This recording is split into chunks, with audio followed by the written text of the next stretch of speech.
यशोमती मैया के नंद लाला। कृष्ण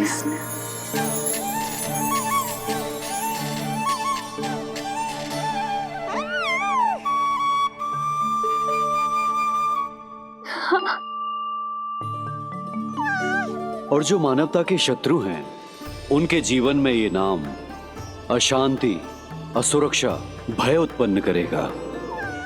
पर सात्विक प्रवृत्ति के व्यक्तियों के लिए ये नाम शांति, संतोष और सुख का सूचक होगा।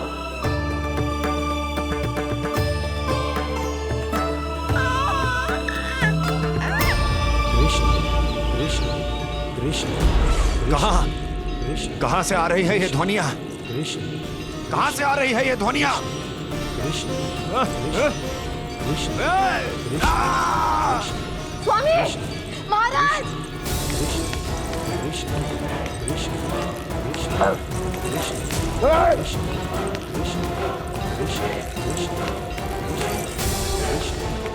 कैसी ध्वनि महाराज?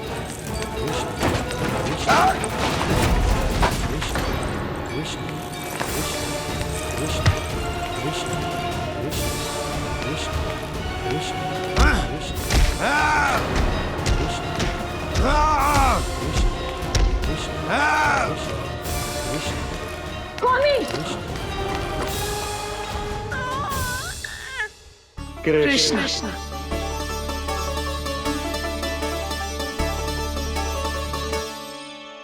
कृष्ण, जे नाम अनंत काल तक स्मरण किया जाता रहेगा, जे ही तेरी मैया का आशीर्वाद। संसार मुझे कृष्ण बुलाए या नीलमणि कहकर पुकारे, मैं रहूंगा तो बस यशोमती मैया का नंद लाला। यशोमती मैया के नंद लाला, यशोमती मैया के नंद लाला।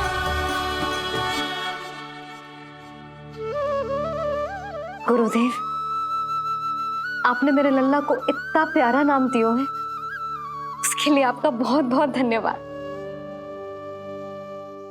एक बार गोपियों को पता चलेगा तो देखना कैसे रटने लगेंगी मेरे लल्ला का नाम। इससे पहले कि आप सब बाहर जाकर किसी और को बताएं, एक कर्मकांड शेष है। नामकरण के बाद पिता को आशीर्वाद के रूप में कुछ न कुछ उपहार बालक को अवश्य देना चाहिए।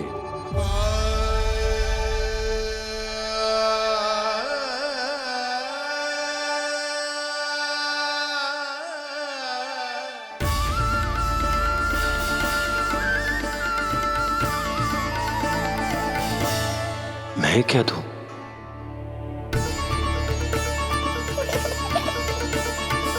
वासुदेव मेरे शिष्य हैं और उनकी अनुपस्थिति में यह दायित्व मैं निभाऊंगा।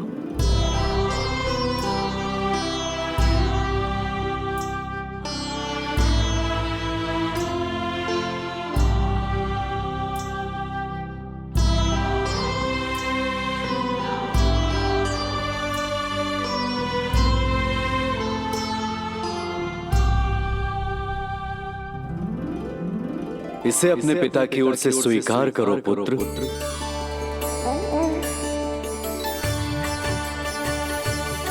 कल्याण हो।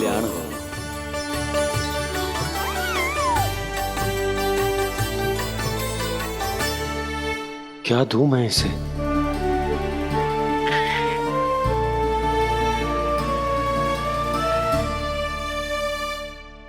आप सोच क्या रहे हो? आशीर्वाद दो ना अपने कृष्ण को। अच्छा, सोच रहा हूं कि लल्ला को क्या दूं।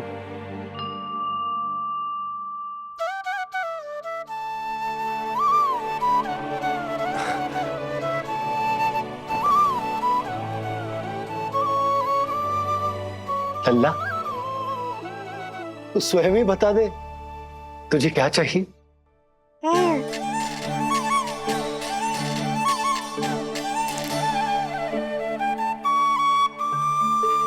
देखो जी, लल्ला ने ही आपकी उलझन समाप्त कर दी।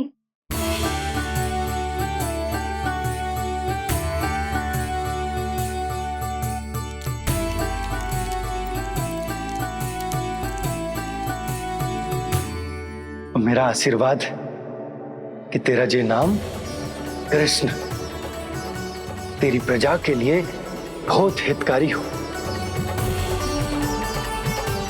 गुरुवर,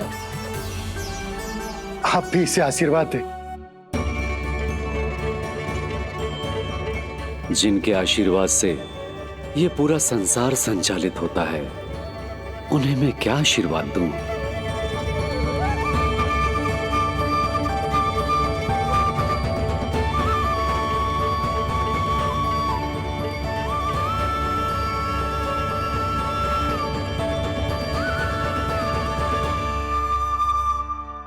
आपने तो मुझे मेरा नाम दिया है ऋषिवर। ये तो मेरा सौभाग्य था प्रभु कि आपने इस कार्य के लिए मुझे चुना। पर आपका कार्य अभी समाप्त नहीं हुआ ऋषिवर। एक विनती और है मेरी। आज्ञा दीजिए प्रभु, क्या करना होगा मुझे? बाबा को मेरी वास्तविक पहचान बतानी होगी आपको,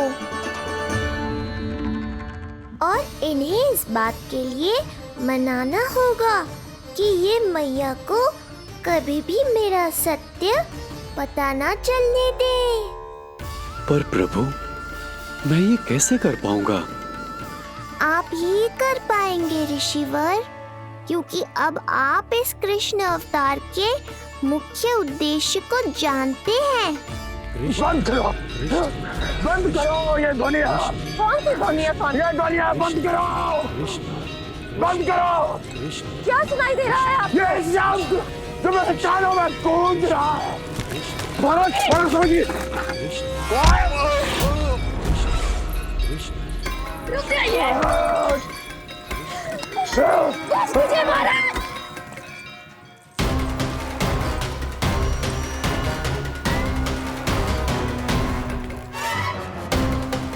आप भूल रहे हैं कि आप मथुरा नरेश है, कंस है आप। और किसी भी व्यक्ति, वस्तु या घटना से महाराज कंस इतने व्यथित नहीं हो सकते कि वो सुदबुद खो बैठे। स्वयं को संभालिए महाराज। बंद हो गई, बंद हो गई, बंद हो गया वो स्वर, बंद हो गई वो ध्वनिया। रापी, यूं मत सोचना कि मैं तुम्हें सुन नहीं रहा था। तुम सत्य कह रही हो। मैं कंस हूं। किसी भी व्यक्ति, वस्तु या घटना से व्यथित नहीं हो सकता।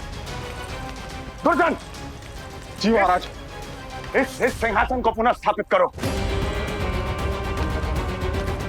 यदि कोई भी योग्य इसे स्वयं सिद्ध करने नहीं आता तो मुझे पता है मुझे क्या करना है, कैसे उस दुष्ट बालक का संहार करना है। मैं भली भांति जानता हूं। ये दायित्व आपको ही निभाना होगा ऋषिवर। इससे दो लाभ होंगे। एक तो मेरे बाबा कंस के कारण होने वाली चिंता से मुक्त हो जाएंगे, और आवश्यकता पड़ने पर मेरी पहचान को मैया से सुरक्षित रखने में सहायता भी करेंगे।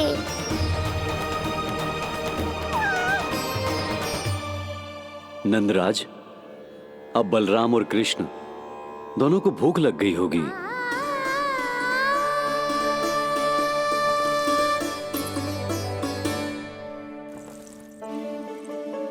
प्रणाम गुरुदेव। प्रणाम गुरुदेव।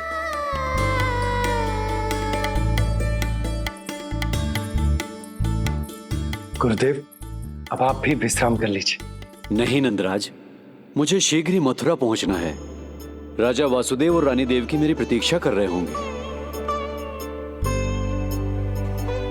पर इससे पहले कि मैं जाऊं, मुझे आपको कुछ बताना है।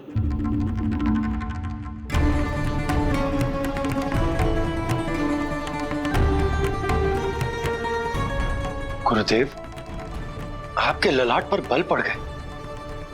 सब कुछ ठीक तो है ना? कहीं आप मुझे कंस के बारे में तो ना बताना चाहते? गुरुदेव, मैं जानता हूं कि कंस नवजात शिशुओं की हत्या करवा रहा है।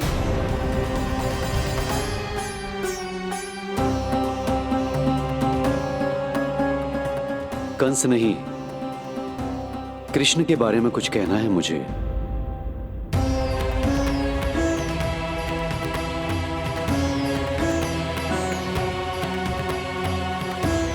बताइए गुरुवर। मैं एक ऐसा सत्य बताने जा रहा हूं नंदराज, जो है तो वरदान, पर उसे स्वीकारना आपके लिए बहुत कठिन होगा। गुरुदेव, आप जो कह रहे हैं वो मैं समझ ना पा रहा हूं। बताइए ना।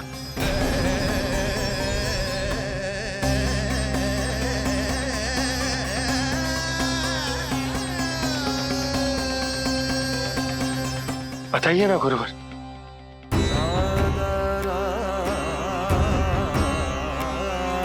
सत्य यह है नंदराज, कृष्ण राजा वासुदेव के पुत्र हैं। कृष्ण राजा वासुदेव के पुत्र हैं। कृष्ण राजा वासुदेव के पुत्र हैं।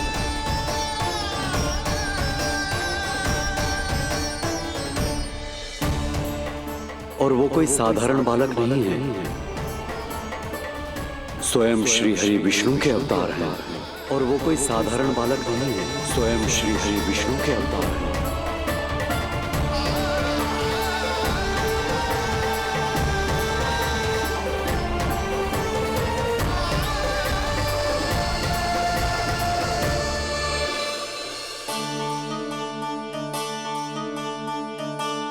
कछु विचित्र लग रहा है। कौन हो तुम? मैं हूं श्री विष्णु का अवतार। ये कैसे संभव है गुरुदेव? वो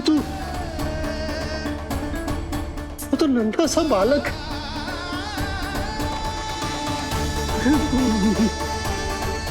वो श्री नारायण का अवतार कैसे हो सकता है? और गुरुदेव, आप ये सोच भी कैसे सकते हैं कि वो मेरा लल्ला वसुदेव भैया का पुत्र है? यही सत्य है नंदराज, पिछले जन्म में मिले वरदान का फल है ये।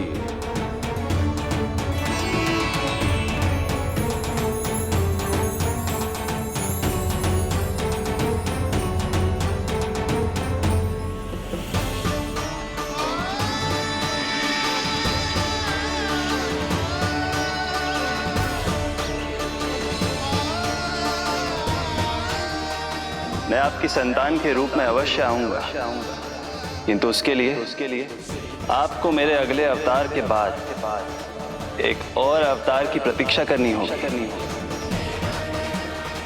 क्योंकि अगले जन्म के लिए मैं पहले ही ये वरदान माता देवकी को दे चुका हूं। इस समय मैं विवश हूं, किंतु मैं आपको वचन देता हूं, आपकी संतान बनकर अवश्य आऊंगा। प्रभु, श्री हरि को अपने सामने देखकर मेरी व्याकुलता का बांध टूट गया है। 2 जन्म बहुत बड़ा समय होता है स्वामी। अपने पुत्र के रूप में हरि को गोद में खिलाने के लिए अब मैं और 2 जन्मों तक प्रतीक्षा नहीं कर सकती। धरा!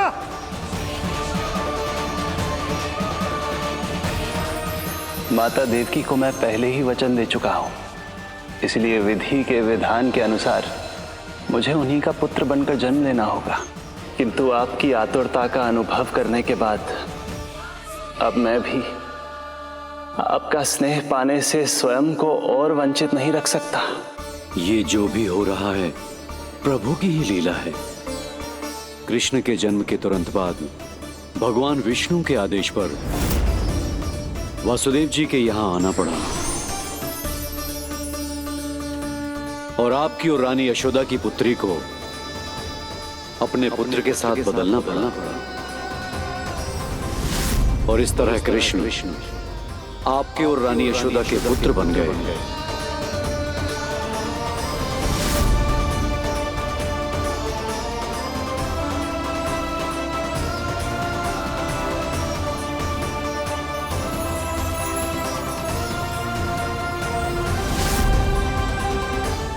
आपने सही कही थी गुरुदेव। जिस सुनने में तो वरदान ही लगता, पर इसे स्वीकार करना उतना ही कठिन। जब यशोदा को इस बात का पता चलेगा तो उसे कैसा लगेगा? अपने नाम का अर्थ अच्छे से सुनो है ना तूने? उसका हर एक अक्षर भगवान श्री नारायण से संबंधित है, जैसे उन्हीं का स्वरूप है तू। बस मैया, ये सत्य आपसे छुपा रहे, इसी कारण बाबा के लिए ये जानना आवश्यक है। फिर चाहे इसे स्वीकार करना उनके लिए कितना भी कष्टदायक क्यों ना हो। नहीं नंद, ये सत्य उन्हें आप नहीं बताएंगे। स्वयं प्रभु ने मुझसे कहा है, किसी और प्राणी को इसके बारे में भनक तक नहीं लगनी चाहिए, और रानी यशोदा को तो बिल्कुल नहीं। गुरुवर, कंस के आक्रमणों की जानकारी यशोदा से पहले ही छुपा कर रखना कठिन था। अब इतना बड़ा सत्य मैं यशोदा से कैसे छुपाऊंगा? आपको छुपाना ही होगा नंदराज, यही प्रभु की इच्छा है।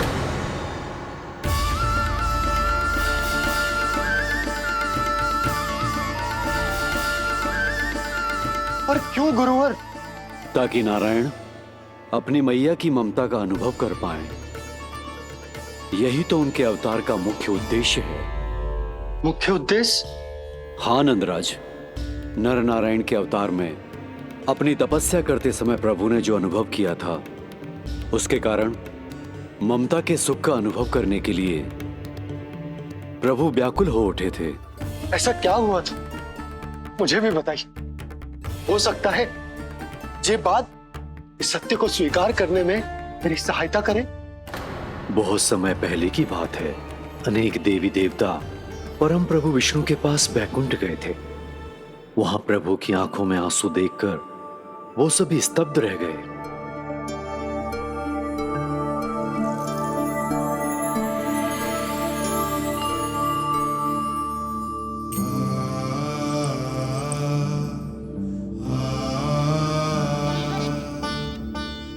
प्रभु, आपकी आंखों में आंसू?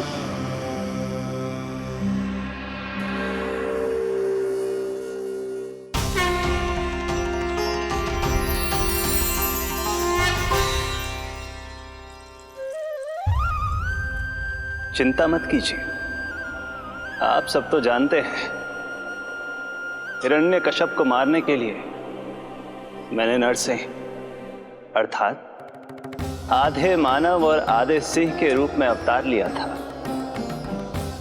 उस राक्षस का वध करने के बाद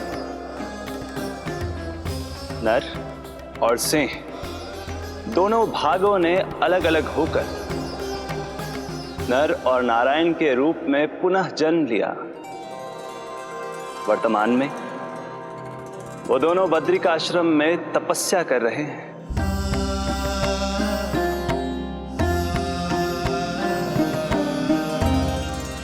आज उन दोनों ने कुछ ऐसा देखा जिसने मुझे भी भावुक कर दिया।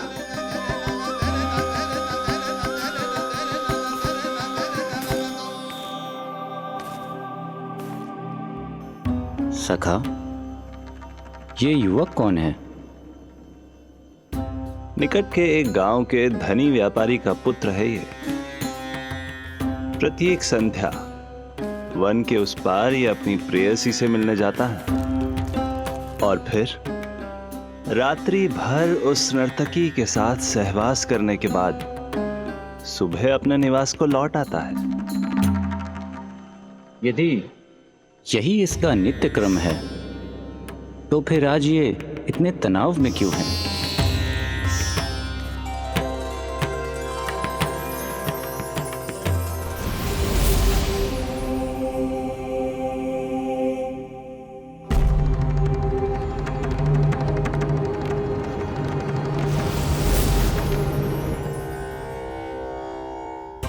कल रात्रि प्रेम क्रिया के मध्य उस नर्तकी ने इससे पूछा, ये सबसे अधिक प्रेम किससे करता है? जब इसने कहा तुमसे, तो वो बोली, तुम्हें अपने प्रेम को सिद्ध करना होगा। अपनी मां के हृदय को उसके तन से अलग कर मुझे सौंपना होगा। मां का हृदय?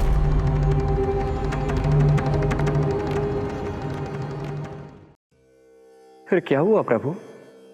वो लाया अपनी मां का हृदय? ये जिज्ञासा यक्ष प्रश्न बनकर पूरे दिन नर और नारायण के मस्तिष्क में कौंधती रही। उन्होंने संध्या होने तक वहीं नदी किनारे प्रतीक्षा करने का निर्णय लिया, ताकि वो ये जान सके कि क्या वो युवक अपनी क्रूर प्रेयसी को छोड़ेगा या वासना में अंधा होकर अपनी ही माता की हत्या करने का जघन्य अपराध करेगा। अब उसके वन पार करने का समय बीत चुका है। युवक ने विवेक का परिचय दिया है सखा। हे प्रभु, आपका कोटि कोटि धन्यवाद।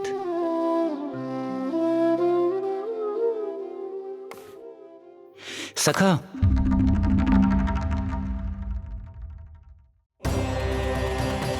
सखा मुझे बताओ, जो अकल्पनीय था कहीं वो घट तो नहीं गया?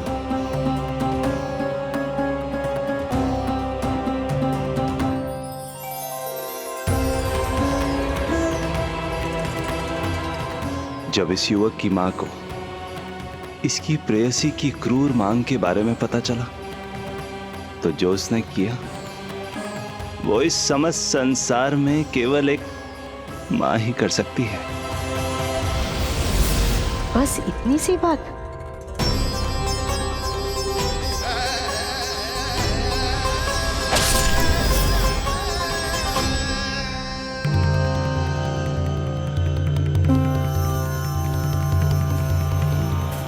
संभाल के मेरे बेटे, कहीं चोट ना लग जाए तुझे। संभाल के मेरे बेटे, कहीं चोट ना लग जाए तुझे। संभाल के मेरे बेटे, कहीं चोट ना लग जाए तुझे। ये तो उसकी मां की पुकार है। मां, मैंने क्या कर दिया मां? मां!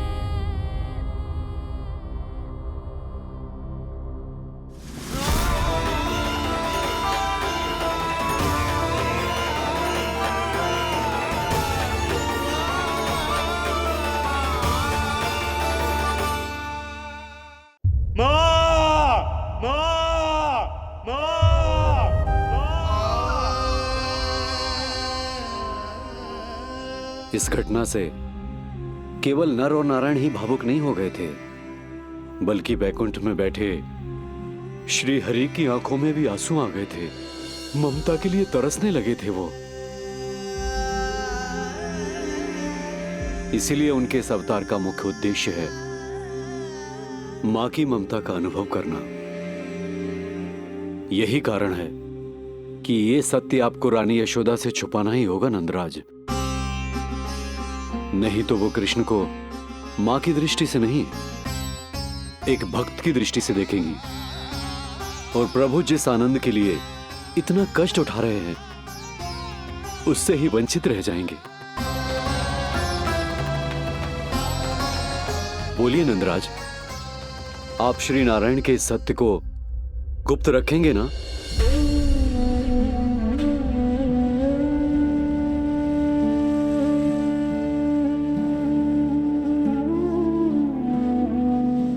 तूने मुझे कैसी दुविधा में डाल दिया है गुरु। यशोदा से तो ये सत्य मैं छुपा भी लूंगा, परंतु स्वयं से कैसे छुपाऊंगा? और बाबा होने को सुख, उसको अनुभव कैसे कर पाऊंगा? जो हो रहा है और जो भी होता है सब उनकी ही इच्छा से होता है नंदराज। इसलिए आगे का मार्ग भी वही दिखाएंगे। अब मैं चलता हूं नंदराज। राजा वसुदेव और रानी देवकी नामकरण के बारे में जानने के लिए व्याकुल हो रहे होंगे।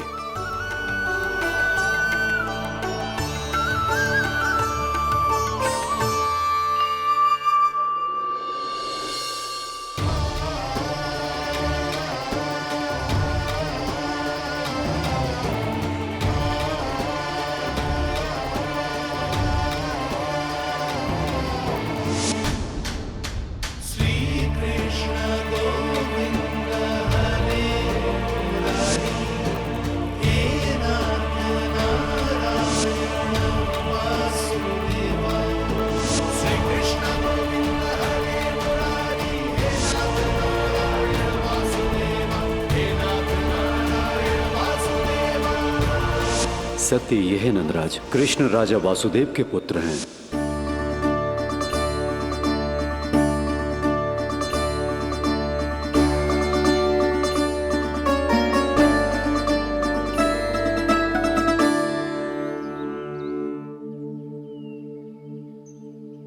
नंदराज, अपने आप को संभालिए और शांत चित्त से घर लौटिए। और हां, स्मरण रखिए कि प्रभु ने आपको बहुत ही बड़ा उत्तरदायित्व सौंपा है, आपको उसे निभाना ही होगा।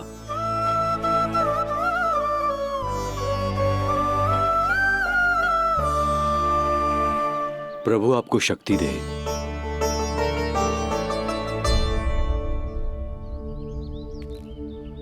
आप बहुत सौभाग्यशाली हैं नंदराज। जो प्रभु आपके घर पल रहे हैं उनके बारे में सोचिए, जिनके यहां प्रभु ने जन्म लिया है। वो दोनों तो प्रभु की बाल लीलाओं से पूरी तरह से वंचित हैं।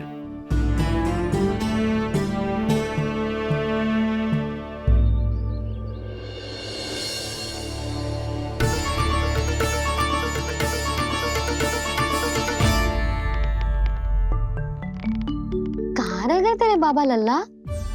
जो आए क्यों ना अब तक?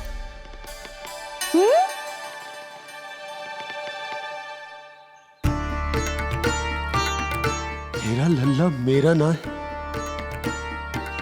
वो तो मेरे आराध्य नारायण का अवतार, और ये बात मुझे यशोदा से छुपानी।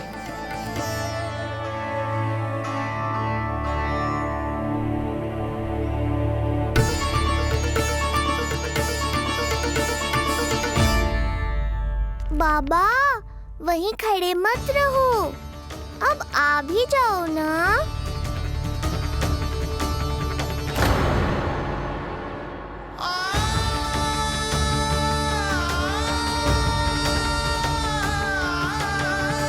एक पग भी आगे बढ़ाने का साहस ना हो रो मेरा। हे प्रभु, आप ही बताओ, अपने आराध्य को, अपने इष्ट देव को अपने लल्ला के रूप में कैसे देख पाऊंगा मैं जानता हूँ बाबा, ये बहुत कठिन है, पर भीतर तो आओ।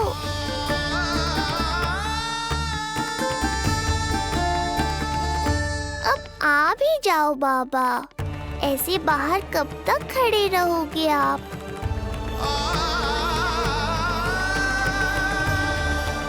बस बाबा, बस आ जाओ भीतर, आ जाओ, आओ ना, आओ ना।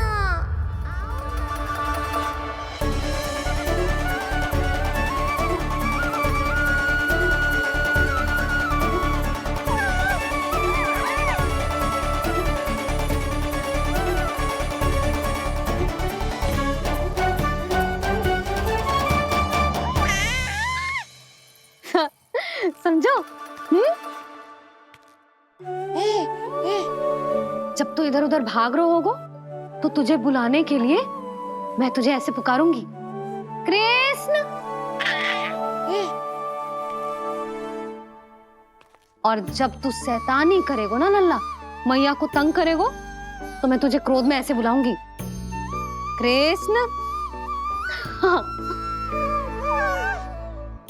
इसे सत्य पतो ना है, इसीलिए कितनी अच्छी तरह से मैया होने का कर्तव्य निभा रही है।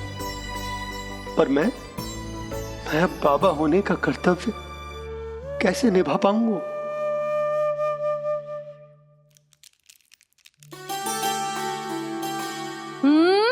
सावधान। इतनी अच्छी लगी तुझे बाबा की दीजे माला, कि मुंह में ले लियो तूने? मुंह में लेने की वस्तु ना है लल्ला। जैसे यशोदा आपको एक मैया की तरह सीख दे रही है, मैं आपको बाबा की तरह शिक्षा कैसे दे पाऊंगा प्रभु?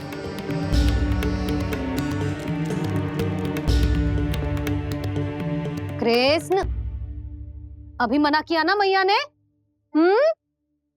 जे तो प्रभु को ही डांट रही है। सावधान, जो फिर से मुंह में लिया तो। यशोदा, तुम्हें पता भी है तुम किस पर क्रोधित हो रही?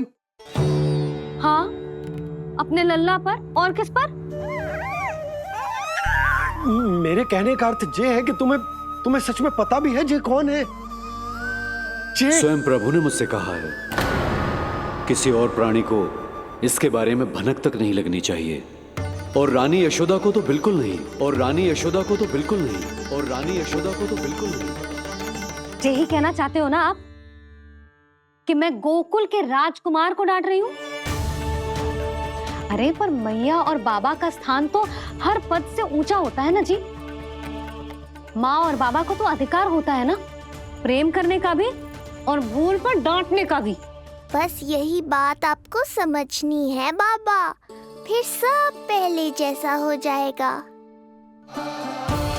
मैं समझ तो हूँ जे, पर ये विचार के जे केवल हमारा पुत्र ना है, ये स्वयं नारायण का अवतार भी है, इसे अपने मन से निकाल ना पा रहा हूं मैं। ओहो, आपको समझाना तो मैया को संभालने से भी अधिक कठिन है बाबा। लल्ला, अरे लल्ला। जशोदा जी, आपने हमें नामकरण के लिए ना बुलायो। कोई बात ना है, लेकिन ये तो बताओ कि लल्ला का नाम क्या रखो है? हाँ भाभी, बताओ ना। हाँ जीजी, अब और प्रतीक्षा ना हो रही हमसे। इसका नाम रखो है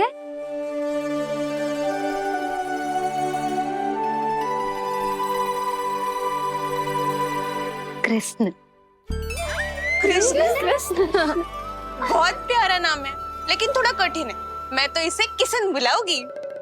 सही कहो, मैं भी इसे प्रेम से किशन ही कहूंगी। क्यों किशन? मेरे लिए तो जे किसना है।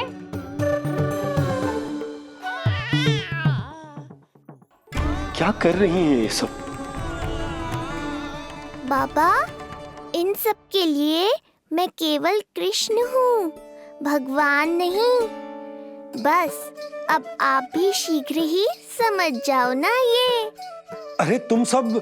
हाँ हाँ, बुरा मुझे भी लग रहा है, जो सारी की सारी पहले ही दिन मेरे लल्ला का नाम बिगाड़ रही हैं।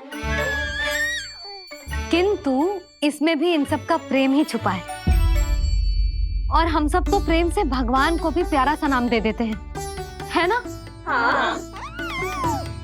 सत्य तो ये है कि कृष्ण नाम बहुत अच्छा है, किंतु मैं भी अपने लल्ला को प्रेम का नाम देना चाहती हूँ। कान्हा बुलाऊंगी इसे, कान्हा बुलाऊंगी इसे, कान्हा बुलाऊंगी इसे।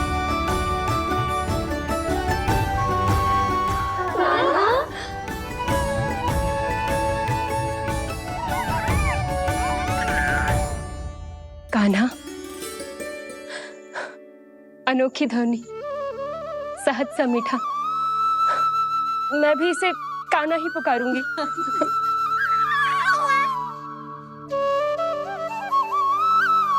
आप भी बुलाओ ना इसे।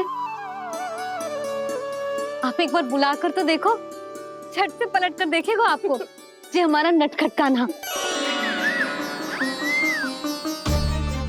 प्रभु, ये सब आपका सत्य ना जानती, पर मैं जानता हूं अब इस मुख से आपका नाम केवल भक्ति भाव से ही निकल सकता है, वात्सल्य भाव से ना। जी की लल्ला का भी तो नामकरण हुआ था ना अपने लल्ला के साथ। हाँ भाभी, क्या नाम रखा गया है इसका? हाँ, बताओ ना। हाँ भाभी, बोलो ना। बताओ ना जीजी। ना देखो, एक मैया से उसके लल्ला का नया नाम बताने का आनंद मैं ना छीन सकती। यदि तुम सबको कान्हा के दाऊ का नाम जानना है तो चलो सबके सब रोहिणी जीजी के पास। हाँ, सही कहो। मैं अभी आई। हाँ,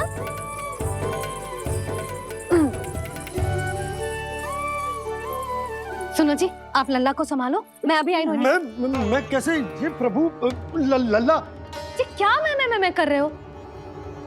क्या हो गया आपको? मैं शीघ्र ही आ जाऊंगी। यशोदा, मुझसे दूर कब तक रहोगे बाबा?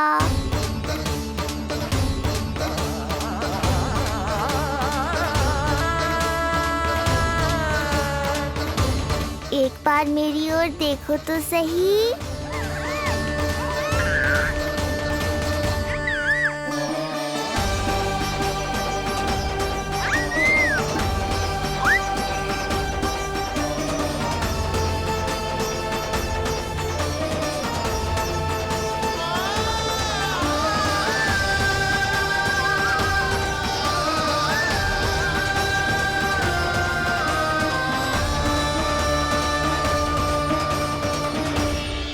प्रभु, मुझे दुविधा में डालकर आप मुस्कुरा रहे हो।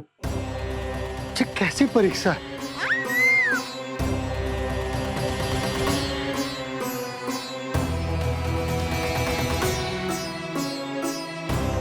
ये क्या कर रहे हैं आप? पिता का स्थान पुत्र के चरणों में नहीं होता, पुत्र के सिर के ऊपर होता है उनका हाथ, उनका वरदहस्त। प्रभु, आप चाहते हो कि मैं आपका सत्य यशोदा को ना बताऊं। यशोदा चाहती है कि मैं आपको लल्ला की तरह अपने गोद में उठाकर आपसे बातें करूं। मेरी आंखें चाहती हैं कि मैं आपको अपने इष्ट देव, अपने आराध्य के स्वरूप में देखूं। और मेरा हृदय चाहता है कि मैं आपको अपने पुत्र के स्वरूप में देखूं। अब आप ही बताओ प्रभु, अब मैं इस परिस्थिति में क्या करूं? मुझे कुछ समझ में ना आ रहा। आप ही का आश्रय है प्रभु, आप ही को सहायता करनी होगी। आप ही बताइए कि किस प्रकार एक भक्त अपने भगवान को अपने लल्ला के स्वरूप में देखे,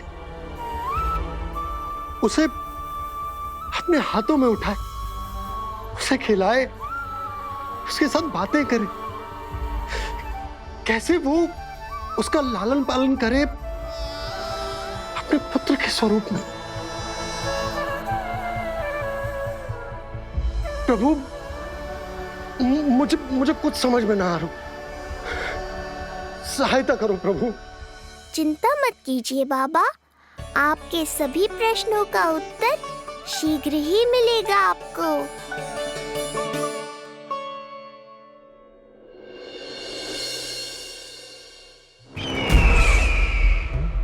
ऋषि गर्ग पधारे हैं महाराज।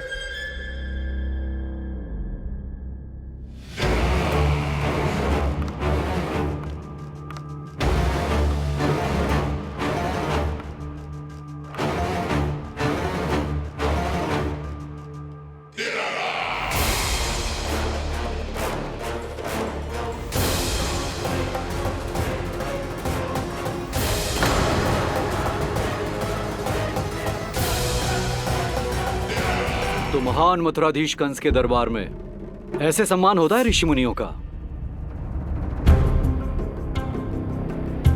नहीं नहीं ऋषिवर, ये तो केवल एक उदाहरण है कि कैसे एक विष्णु भक्त का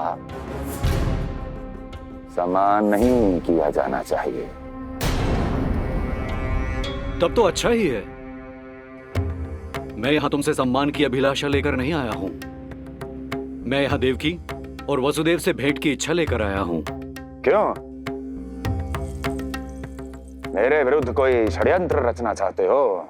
जो सदैव दूसरों के विरुद्ध षड्यंत्र करता है, उसका संपूर्ण जीवन इसी भ्रम में बीतता है कि सारा संसार उसके लिए षड्यंत्र कर रहा है। परंतु अन्य व्यक्तियों के पास इससे भी अत्यधिक महत्वपूर्ण कार्य होते हैं करने के लिए। यह महत्वपूर्ण कार्य करने की आपकी यह इच्छा इस दरबार में पूर्ण नहीं होगी ऋषिवर।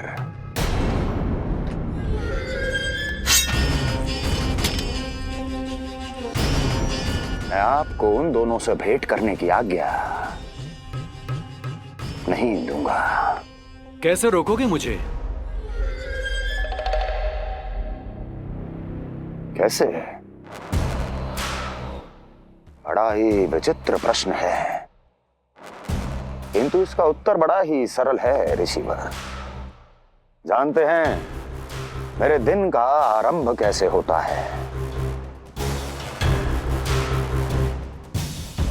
किसी ना किसी का संहार करके। और यदि एक संहार और हो जाएगा तो मुझे क्या अंतर पड़ेगा?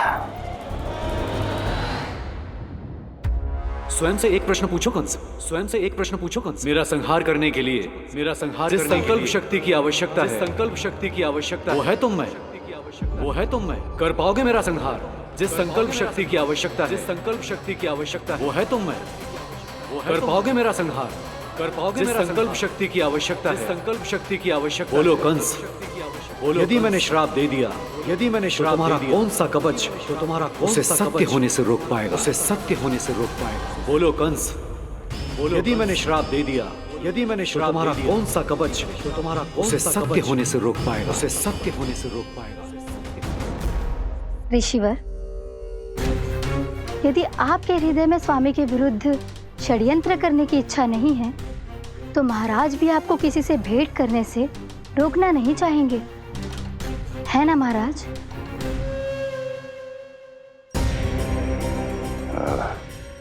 हाँ, आप उन दोनों से भेंट कर सकते हैं।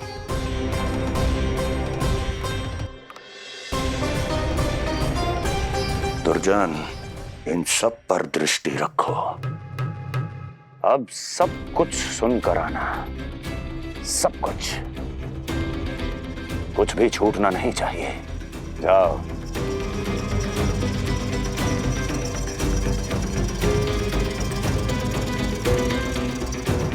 लगता है प्राप्ति राजकार्य सीख रही है मुझसे।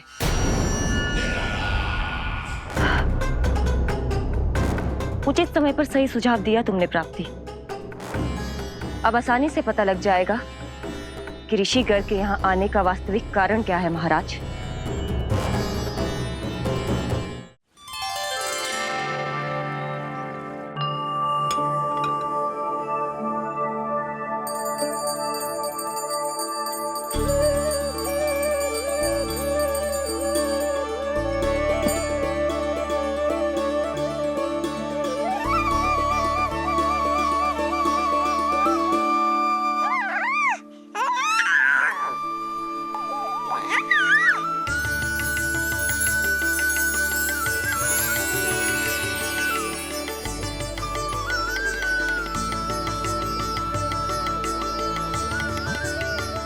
स्वयं नारायण मेरे घर में है तो ये फूल उनके चरणों में क्यों चढ़ा रहा हूं?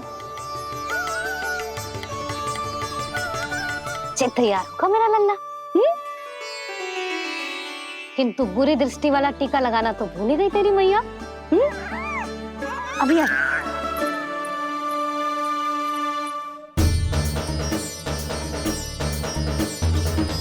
ओहो, नहीं नहीं बाबा, ये मत करो। मैया आ रही है, उन्हें पता चल जाएगा।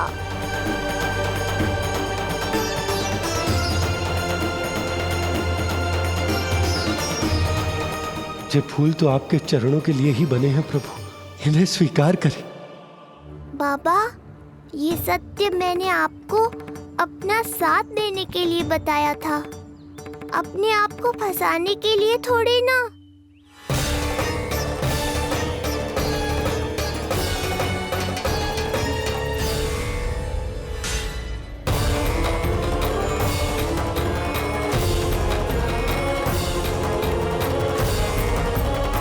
नारायण नारायण। प्रणाम पंडित जी। नंदराज जी, रानी जी, बिटिया के पांव भारी थे ना, तो सेलिवाने समधियाने चला गया था, वहां कुछ अधिक ही समय लग गया। आज वापस आया तो पता चलो कि स्वयं गर्ग ऋषि ने लल्ला का नाम रखो है, सो मिलने चला है। क्या नाम मिलो है इसे? उन्होंने लल्ला का नाम कृष्ण रखो है। उन्होंने लल्ला का नाम कृष्ण रखो है।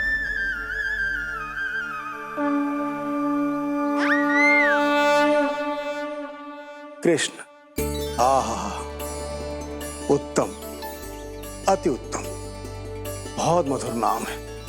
ऐसा लग तो है जैसे आप स्वयं श्री नारायण का नाम ले रहे हैं।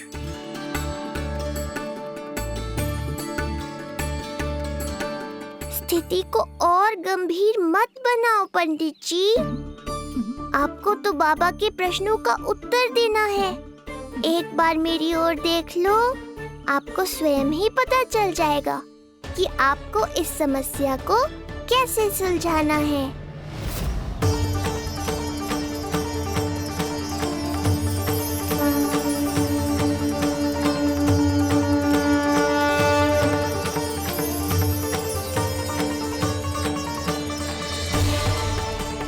पंडित जी मेरे लल्ला को टकटकी बांध के देखे क्यों जा रहे हैं?